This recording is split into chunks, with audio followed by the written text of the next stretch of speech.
Hello students, welcome back to Sumita Academy. आज का हमारा टॉपिक है अगर सारे जानवर घास खाने लगे तो अगर सारे जानवर घास खाने लगे तो क्या होगा।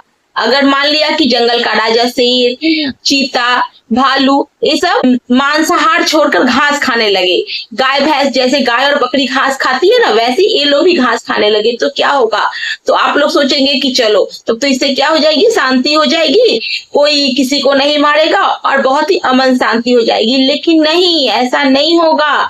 साइंस के अकॉर्डिंग इसमें बहुत सारी दिक्कतें आ जाएंगी, पूरी दुनिया तबाह हो जाएगी। कैसे, साइंस की नजर से चलिए आज हम आपको समझाते हैं।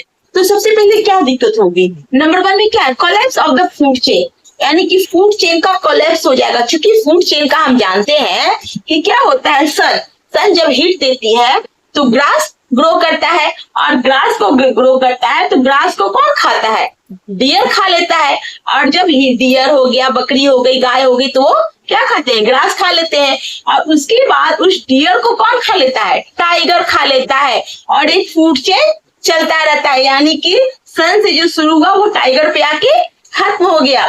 तो अगर क्या होगा, तो collapse of the food chain का कोलैप्स हो जाएगा। कैसे, तो देखो, तो ये जो फूड चेन है उसका संतुलन बिगड़ जाएगा, कोलैप्स हो जाएगा। कैसे, देखो, तो ओवर ग्रेजिंग एंड डिजर्टिफिकेशन, यानी कि billions of animals versus limited green grass. और हमारे जो जंगली मांसाहार जानवर है वो बिलियंस में बहुत ज्यादा है, संख्या में बहुत ज्यादा है वो। अगर और हमारे देश में क्या है, ग्रास लिमिटेड है। और अगर सारे जंगली जानवर मांसाहार छोड़कर घास खाने लगे तो क्या होगा, घास की कमी हो जाएगी।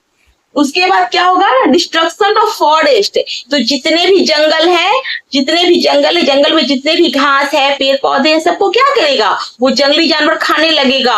और बहुत ज्यादा खाने से क्या होगा, earth will turn into a desert. और जब सारे जंगल के पेड़ पौधे जंगली जानवर खा जाएंगे तो वो क्या होगा, जंगल रेगिस्तान में तब्दील हो जाएगा। वहां के क्या होंगे, पेड़ पौधे पूरे खत्म हो जाएंगे और वो एक तरह से रेगिस्तान बन जाएगा। अब देखो, फिर उसके बाद क्या होगा, oxygen depletion and global warming.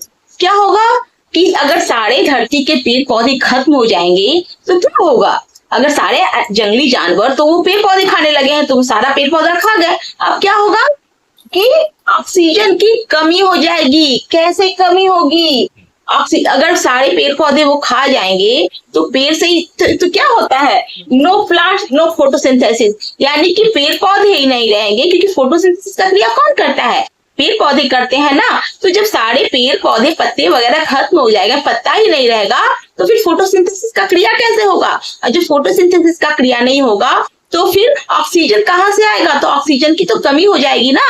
क्योंकि जब फोटोसिंथेसिस की क्रिया होती है उसी में तो पेड़ ऑक्सीजन देता है जो हम लोग लेते हैं। उसके बाद क्या होगा, ड्रॉप इन ऑक्सीजन लेवल, तो क्या हो जाएगा, ऑक्सीजन की तो कमी हो जाएगी क्योंकि पेड़ पौधे खत्म हो गए हैं। उसके बाद क्या, राइज इन कार्बन डाइऑक्साइड। और क्या हो रहा है, हम लोग जो कार्बन डाइऑक्साइड छोड़ रहे हैं वो तो छोड़ ही रहे हैं ना, तो कार्बन डाइऑक्साइड छोड़ रहे हैं तो वो क्या हो जाएगा, बहुत ज्यादा मात्रा में फैल जाएगा, चारों तरफ कार्बन डाइऑक्साइड ही फैल जाएगा। जो इसका जिससे क्या होगा कि ग्लोबल वार्मिंग बहुत ही भयानक हो जाएगा। तो इससे क्या होगा, ग्लोबल वार्मिंग शुरू हो जाएगा और धरती का टेम्परेचर इतना ज्यादा बढ़ जाएगा कि उसे झेलना मुश्किल हो जाएगा। उसके बाद आते हैं बायोलॉजिकल इम्पॉसिबिलिटी, यानी कि जो हम कह रहे हैं कि शेर घास खा लेगा, तो इससे वो कहते हैं ना इम्पॉसिबल है। कैसे इम्पॉसिबल है, carnivorous lack enzyme to digest cellulose. Carnivorous animal जो होते हैं उनका डाइजेस्टिव सिस्टम में, घास में क्या होता है, ग्रास में क्या होता है, सेलुलोज होता है। और उनका डाइजेस्टिव सिस्टम ऐसा बना हुआ है कि वो ग्रास को डाइजेस्ट कर ही नहीं पाएंगे। और वो डाइजेस्ट नहीं कर पाएंगे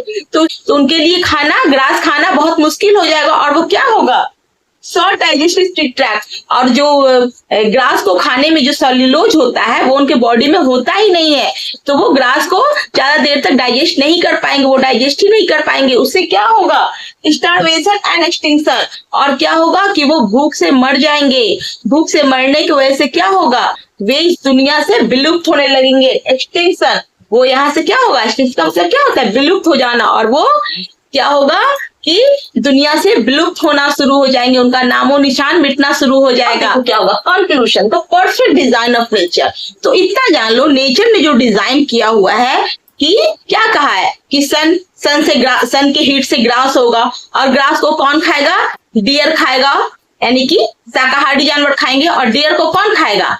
मांसाहारी जानवर, यानी कि कार्निवोरस खाएंगे। ठीक है, तो नेचर जो बनाया ना वो बिल्कुल ठीक बनाया हुआ है, उनका जो परफेक्ट, यानी कि उनका जो डिजाइन बनाया वो परफेक्ट है। Every animal has a specific role, हर एनिमल अपना अपना रोल प्ले करते हैं।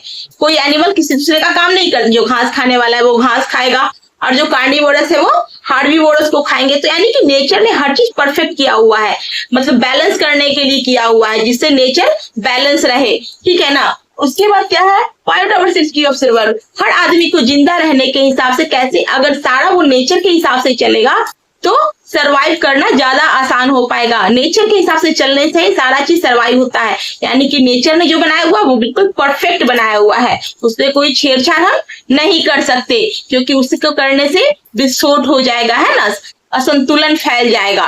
तो चलिए, आज आपको मेरा क्लास कैसा लगा?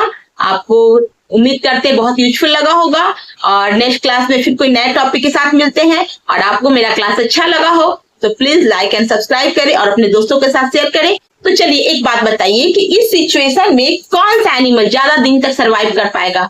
तो आप हमें कमेंट में बताएं। चलिए, आज के लिए इतना ही, बाय।